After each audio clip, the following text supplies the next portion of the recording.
Picture a clean desk and a glowing screen. Your to-do list is perfect. Your intentions are pure. You want to be good, so the world will be fair to you. But markets do not pay for purity, they pay for outcomes. That is the first crack in the story. Now picture your bank app like a quiet mirror. The number is not judging you, it is reflecting your strategy. Because money is not a moral medal, it is a measurement of leverage, positioning, and decision speed. Imagine two roads in a foggy city. One road is labeled "Be nice and wait." The other is labeled "Build value and set terms." Most people choose the first road because it feels safe. Safe roads are crowded. Crowded roads are low paid. Picture a line of people at a counter. The polite one waits, smiles, says, "Whenever you have time." The firm one states the request, sets a boundary, and steps back. Same room, different gravity. Money follows gravity. You were taught a moral spell. If I work hard and behave well, someone will notice. That spell creates obedient workers, not wealthy builders. Because obedience is easy to replace. Leverage is not. Imagine a chessboard where your piece always moves last. You keep giving the other side the first move, the first price, the first deadline, the first rule. Being too good often means you keep surrendering the frame. Picture a jar labeled approval. Every time you avoid conflict, you drop a coin in that jar. You feel calm for a moment, but you bought that calm with your future margin. Peace purchased with self-discount becomes expensive. Machiavelli would call this accuracy, not cruelty. People follow incentives. They do not reward sacrifice automatically.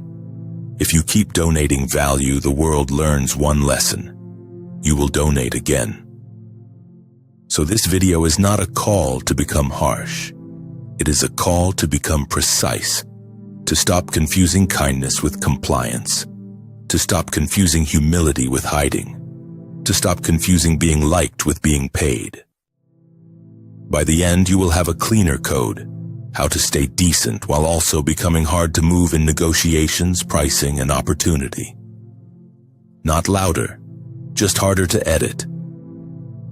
Picture your inbox. Someone asks for a quick favor. You say yes instantly. You add it to your night. You call it being helpful. But every yes is also a signal. My time is cheap. Cheap time attracts more requests, not more respect. Now picture the same request landing on a person with standards. They reply with one line. I can do it. Here is the timeline. Here is the rate. No guilt, no performance. The boundary is the product, and the product creates value. Being too good keeps you poor because it turns you into a volunteer inside a marketplace. You keep over-delivering, then pricing like you under-delivered. You hope effort will be recognized. The market rarely sees effort, it only sees results and signals. Picture a price tag with no number. A customer will decide the number for you. That is what happens when you avoid naming your price, avoid naming your terms, avoid naming your standards. Silence does not make you humble, it makes you editable. Now imagine a negotiation table. The moment you start explaining why you deserve more, you become the applicant. The moment you state terms calmly, you become the setter of terms. The one who over-explains usually loses the frame. Picture a deal you take just to be fair. Then picture the same deal returning next month heavier because you taught them your fairness has no border. What you tolerate becomes the template. What you enforce becomes the standard. Machiavelli wrote that most people see what you appear to be. In money, appearance is not vanity. It is positioning. If you appear uncertain, your deal gets thinner. If you appear scarce, your deal gets stronger. Imagine a stage light on your life. When you apologize for charging, you dim the light. When you justify your boundary, you dim it again. The buyer does not hear your sincerity, they hear your doubt, and they negotiate with your doubt. So replace one habit. Stop selling your labor like a confession. Start selling your outcome like a certainty. Say what you do. Say the result. Say the terms. Then let silence hold the weight. And if you fear being judged for this, notice the hidden chain. You are still seeking approval. Approval seeking is the quiet tax that keeps your prices low and your energy leaking. Picture a meeting table. Someone slides a deal toward you and watches your face. They are not just offering terms, they are testing posture. If you flinch, they learn you can be pushed. If you soften, they learn you can be stretched. The too good person tries to be fair in a world that plays signals. They offer discounts first. They accept deadlines they did not choose. They add extras to prove value. But extras do not prove value. They prove fear of losing. Imagine a locked door with a small wax seal. Not dramatic. Final. That seal is your standard. A standard is not a speech. It is a rule you enforce quietly. People respect rules that do not wobble. Now picture the difference between generosity and leakage. Generosity is chosen, timed, and rare. Leakage is automatic, emotional, and frequent. If you cannot say no, your yes has no meaning. It becomes background noise. Machiavelli's core warning fits here. If you try to be good in every situation, you become predictable, and predictable people get managed. The world does not need to push you. It only needs to schedule you. So build 3 levers. First, a skill that is rare enough to be missed.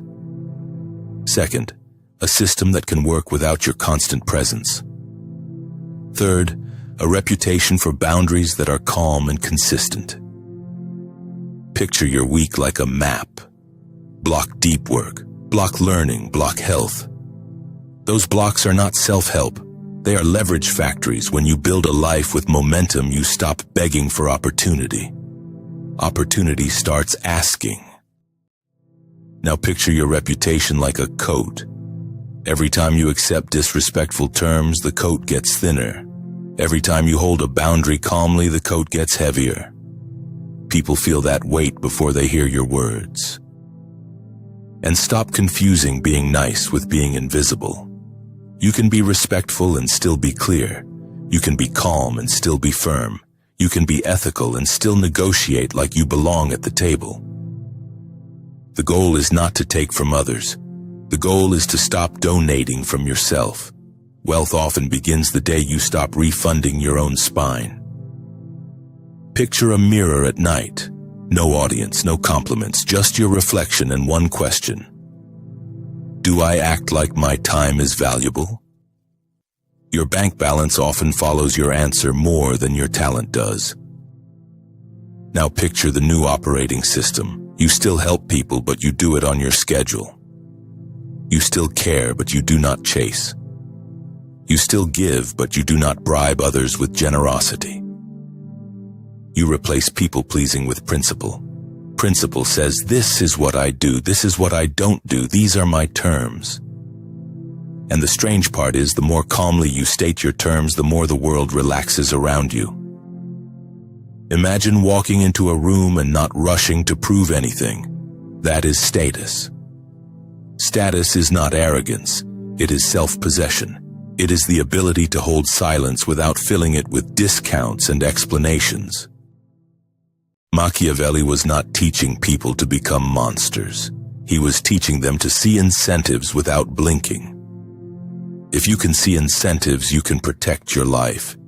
If you cannot, you will keep paying in time, energy, and underpricing. So here are 3 clean shifts. 1. Stop answering every message like you are on call. 2. Stop pricing from guilt. 3. Stop negotiating against yourself before the other side even speaks. Picture a craftsman pressing a wax seal onto a letter in a quiet workshop. The seal is not anger. The seal is focus. Each day you protect your time, the stamp becomes cleaner. Each time you keep your terms, your signal becomes stronger. Now picture money not as a chase, but as a flow. Flow follows channels. Your boundaries are channels. Your standards are channels. Your system is a channel. Without channels, effort spreads everywhere and turns into noise. Imagine optionality as a key on a chain. Optionality is the power to choose, the power to say no, the power to walk away from bad terms without panic. Being too good trades that key for approval. Strategy takes the key back. So here is your closing picture. A table full of quick favors, cheap applause, and endless obligations. And you stand up, not angry, not dramatic. You simply choose the work that builds the asset. You choose the relationships that respect your boundaries.